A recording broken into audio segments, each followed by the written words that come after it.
In 1983, a devastating fire destroyed a quiet suburban home in Chicago. A young boy named Thomas was believed to have died in the blaze. For years, the house stood abandoned, charred, silent, and forgotten by time. But then neighbors started seeing something, or someone, staring from the broken windows. A pale boy, covered in soot, with empty eyes. He would appear at night just standing there, watching. One family, new to the neighborhood, heard footsteps in their attic the first week they moved in. When they went to check, they found a child's handprint on the soot-covered walls. But they had no children. Some say the boy is still searching for his parents. Others say he's angry and wants you to burn too. If you ever walk past that house on a cold night, don't look into the windows. He might be waiting. In 1996, St. Helena's Hospital in upstate New York was shut down after a series of unexplained patient deaths. One particular room, room 313, gained a dark reputation. Nurses whispered about hearing a woman sobbing inside, even when it was empty. A nurse named Angela stayed late one night to finish paperwork. As she walked past room 313, she heard loud weeping coming from within. Thinking it was a patient in distress, Angela opened the door and saw a woman in a hospital gown, her back turned, crying into her hands. But when Angela stepped inside and asked if she needed help, the woman vanished into thin air. Later, she learned that room 313 was where a patient named Marissa died during childbirth.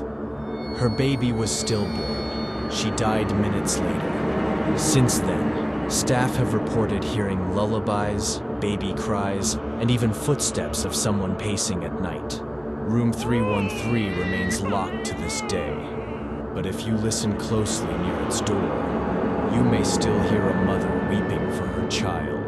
In 1983, a farmer named Michael Grady lived alone in rural Pennsylvania after his wife passed away. His only companion was an old tube radio he had since the 1950s.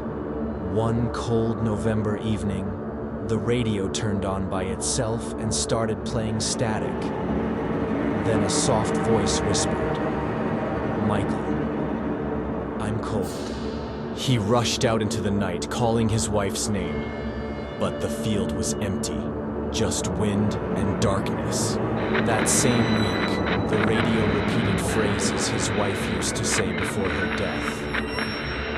One night, it played a lullaby she sang only once to their unborn child, a child that was stillborn. Michael tried to destroy the radio. He burned it in the fireplace. But the next morning, it was back on the shelf. Untouched. Still playing. Local priests tried blessing the home, but the voices never stopped. In 1985, Michael vanished without a trace.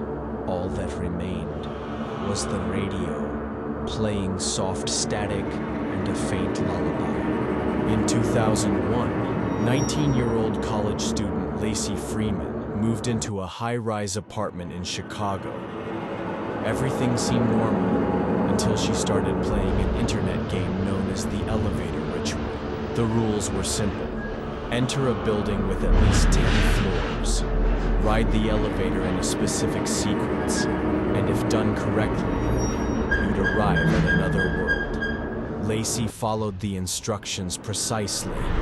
Floor 4, 2, 6, 2, 10. On the 5th floor, a woman entered, but something was wrong. She didn't look human. Panicked, Lacey tried to leave the elevator, but the buttons no longer worked. The lights flickered. The woman spoke without moving her mouth. "You shouldn't be here." After what felt like hours, Lacey was found unconscious in the elevator by a janitor. Her eyes were wide open. She didn't blink for 48 hours. Lacey recovered physically, but she never spoke again. To this day, the building management refuses to talk about what happened that night, and the elevator still skips the 5th floor, no matter what button you press.